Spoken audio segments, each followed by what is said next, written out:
Hey, you know what? I dressed up for you today. I'm Lou Vickery, and I am so excited that you're here. I tell you, I didn't have a very good day yesterday. I was a little under the weather, but I'm back strong as ever today. Got to play a little tennis. That's always good.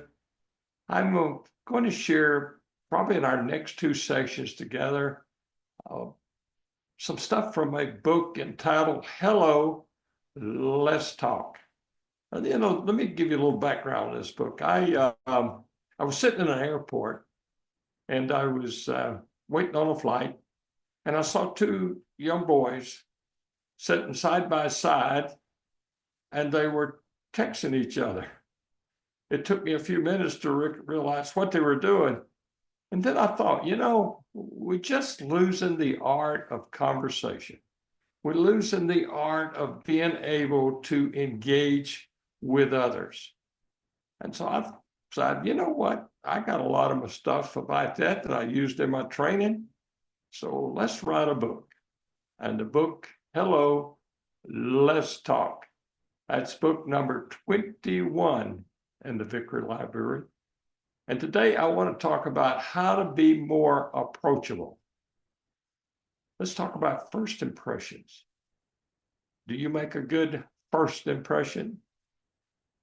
One of the key factors to understand about first impressions is what I call the 7-11 rule of first impressions.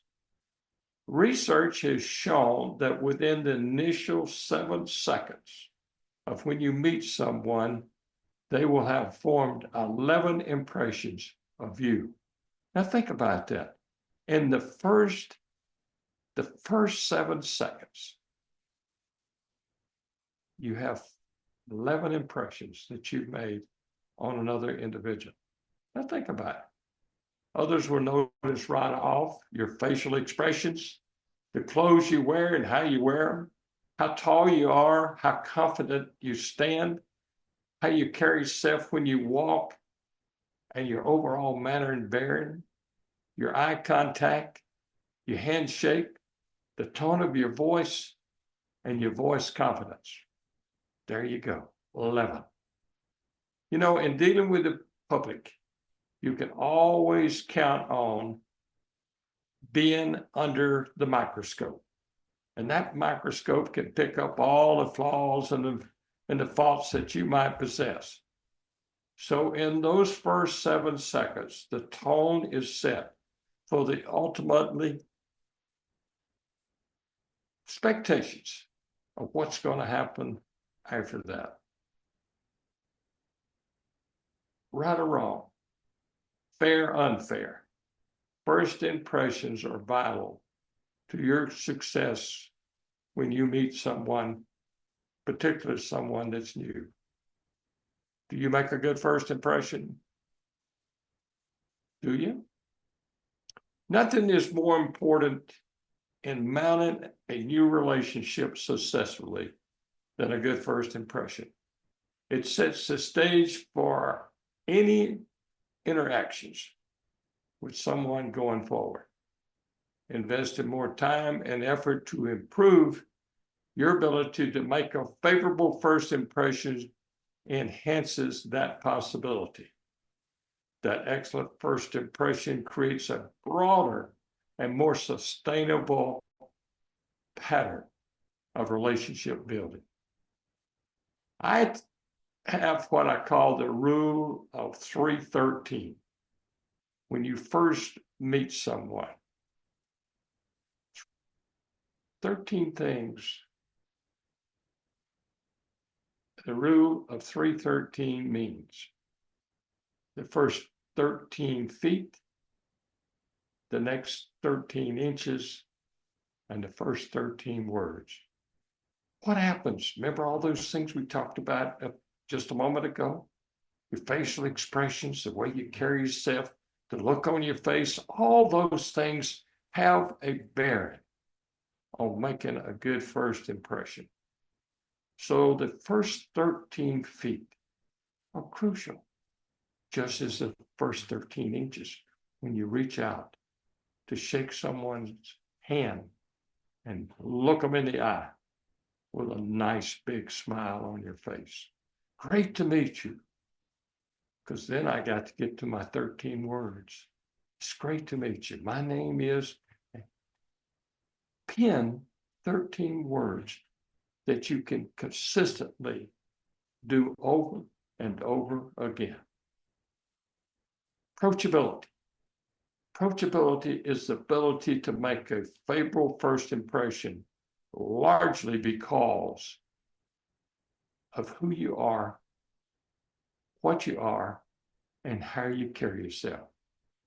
Approachability has been described as a unique appeal that you possess that attracts others to you with ease and comfort.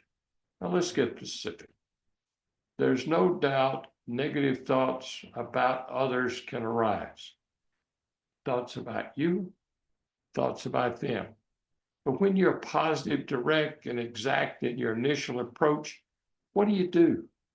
You take a lot of the negative thoughts in the process out of the picture.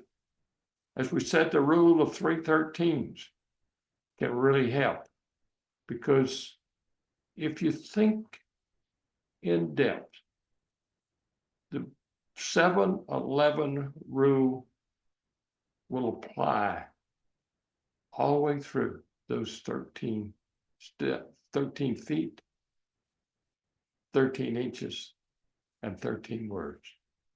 It's easy to overcome and overlook. Actually, it's easier to overcome when we overlook how somebody else might look. You see, they may be extremely nervous. They may not feel the same comfort level that you do. So that's the reason why that you can present yourself in a way that will make them feel comfortable. When you're confident, when you feel strong about the ability to engage with them in a conversation. Conversation. What are the two biggest tools that you have in conversation? Well, the first one is, in my estimation, you have to be a great listener. You know, God gave us 2 ears and 1 mouth. I think he was telling us something. Listen.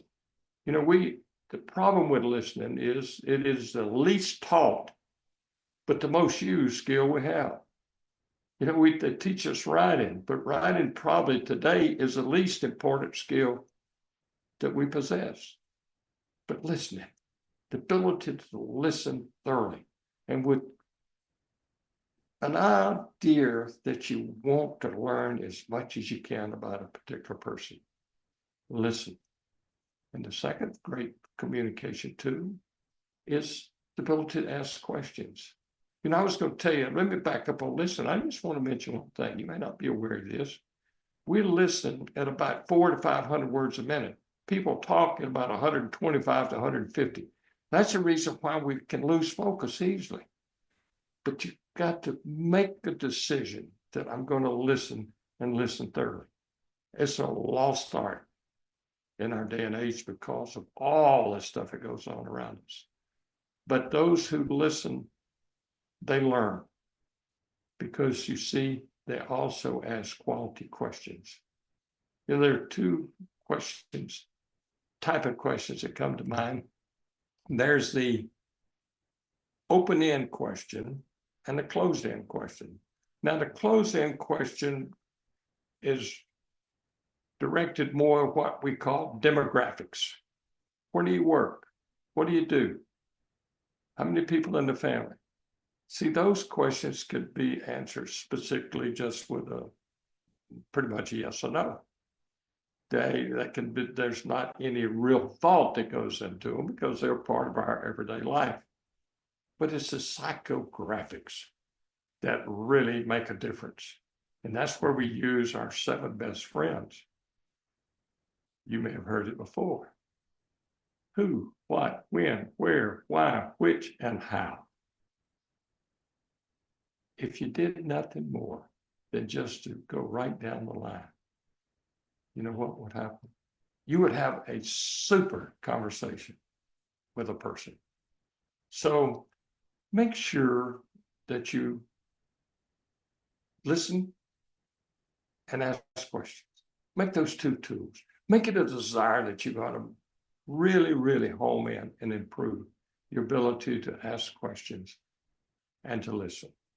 And that's really a strong factor if you're involved in a sales situation or a situation where you're trying to persuade someone to do something. Ask the questions and listen to the answers. How about your tone of voice? Is that important? You're daggone right it is. Your tone of voice does two things. The words that come out of your mouth convey thoughts, but your tone of voice conveys your attitude. That's right. If it doesn't tone of voice doesn't back up your words, people pick up on it. It's what I call or the Greeks called it, the meta message. It's a removed message, but it's there. They can tell how you feel. How about semantics, the words you use? You know, I'm a great believer that the more uplifting type words we can use, the better we are. Encourage it. Be encouraging to people. Make them feel better. That's what they want. And that's what you want. Because the better you make them feel, guess what? It's like a boomerang. It comes back to you. But just be your best self. Just be your best self. And that will be good enough. How about empathy? How about empathy? Do you know how to show empathy? Are you able to see things as other people see them? Do you create an environment where others open up to you to appreciate the feelings and emotions of others? That's showing empathy. And then the ability to communicate your understanding of those feelings and emotions. There's a difference between apathy, empathy, and sympathy. Apathy has no place in a relationship. That's where we spend most of the time talking about ourselves. We're not really interested. So I demonstrate apathy because I'm going to show them who I am, just what I am. No. And sympathy, on the other end, is where we get too emotionally involved with a situation. But empathy is where we can, on a level plane, we can really get in and know someone and be able to assist them in the best way we possibly can. You think that would help in building a relationship? You daggone right. So prepare your appearance. Watch your facial expressions. Call people by name and do it often. I do not go to a restaurant and sit down and then go through a meal without doing one thing. I'm going to learn the waiter or the waitress. I'm going to learn their first name, and I'm going to call it. You see, more people that you call by their name, it's sweeter to the ear to be called by your name. Think about that. Do you make good eye contact? Do you look somebody in the eye when you shake their hand or you make a comment to them? Speak and act enthusiastic. It's what I call the 3 E's: enthusiasm, excitement, energy. It's important. And ask questions and listen. Show that empathy. All those things are going to assist you to be a more approachable person. So, a studentess in the area of approachability leads to a superb first impression. Approachability has application across many fields of endeavor. It offers a formula for facilitating great success at almost anything that you do. Make an impeccable first impression. I'm Lou Vickery. That's our message for the day. I'm the author of 24 books. The one we talked about today, Hello, Let's Talk. This can be found in various sections, what I talked about of the book. So if you would like to look at the books I have available currently, I think there are 12. You can find them at awiseword.life/library. So until we meet again, keep a smile on your face, keep happiness in your heart, keep optimism on your tongue. I'm Lou Vickery. Thank you for being with me. We'll see you again soon.